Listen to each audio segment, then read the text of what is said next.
Hello बच्चों, आपका स्वागत है आपके अपने channel Hindi learn and fun में।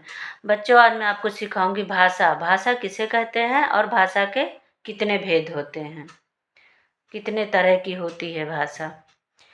क्या है भाषा? मनुष्य एक सामाजिक प्राणी है। समाज में रहकर मनुष्य अपने मन में उठने वाले विचारों और भावों को दूसरे के सामने प्रकट करना चाहता है।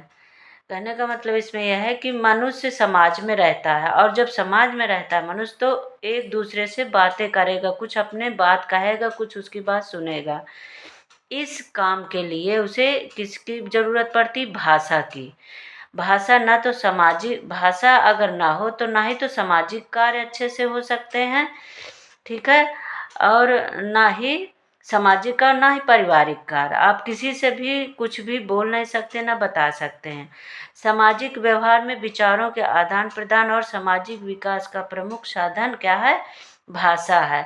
एक दूसरे से बोलना है हमें या कुछ कहना है तो उसका प्रमुख साधन भाषा ही है। इसके अलावा हम उन्हें नहीं अपनी बात समझा सकते। भाषा के संसार में अंग्रेजी, हिंदी, चीनी, उर्दू आदि अनेक भाषाएं बोली जाती हैं, ठीक है। भाषा के रूप कितने तरह की होती हैं? भाषा दो तरह की होती है। कौन कौन सी? देखिए, मौखिक भाषा और लिखित भाषा। भाषा कितने तरह की होती हैं? भाषा के कितने भेद हैं? दो भेद है, मौखिक भाषा, लिखित भाषा। मौखिक भाषा किसे कहते हैं? भाषा का वह रूप जिसमें मन के भाव बोलकर प्रकट किए जाते हैं तथा सुनकर समझे जाते हैं, वह मौखिक भाषा है। ये मौखिक भाषा देखिए समझ में आ गया होगा कि मौखिक भाषा उसे कहते हैं जो हम अपने मुंह से बोलकर अपने भाव को प्रकट करते हैं और सुनकर समझते हैं। जैसे ईशान निक्की को कॉलेज के विषय में बता रहा है, तो ईशान अपने मन के भाव को बोलकर उसे प्रकट कर रहा है और निक्की अपने मन के भाव से उसको सुन रही है। तो क्या है, ये भाषा के द्वारा ही, बोलने के द्वारा ही हमारी बातें इधर उधर आ जा रही हैं, हम बोल रहे हैं और समझ रहे हैं।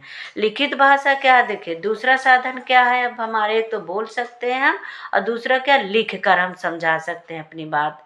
तो भाषा का वह रूप जिसमें मन के भाव लिखकर प्रकट किए जाते तथा पढ़कर समझे जाते हैं, वह लिखित भाषा कहलाता है। जैसे गरिमा समाचार पत्र पढ़ रही है, गरिमा समाचार पत्र को पढ़कर लिखने वाले के मन के भाव को समझ रही है, ठीक है। और लिखने वाले ने क्या किया है कि वो अपने मन के भावों को उसमें लिखा है, ठीक है। तो ये क्या है? लिखित भाषा है। तो हम अपनी बात दूसरों तक कैसे पहुंचा सकते हैं? दो तरह से, एक तो बोलकर और दूसरा लिखकर। थैंक यू बच्चों, ये आपको समझ में आ गया होगा। और कोई दिक्कत आए तो आप मुझे कमेंट में ज़रूर लिख कर पूछें। थैंक यू बच्चों।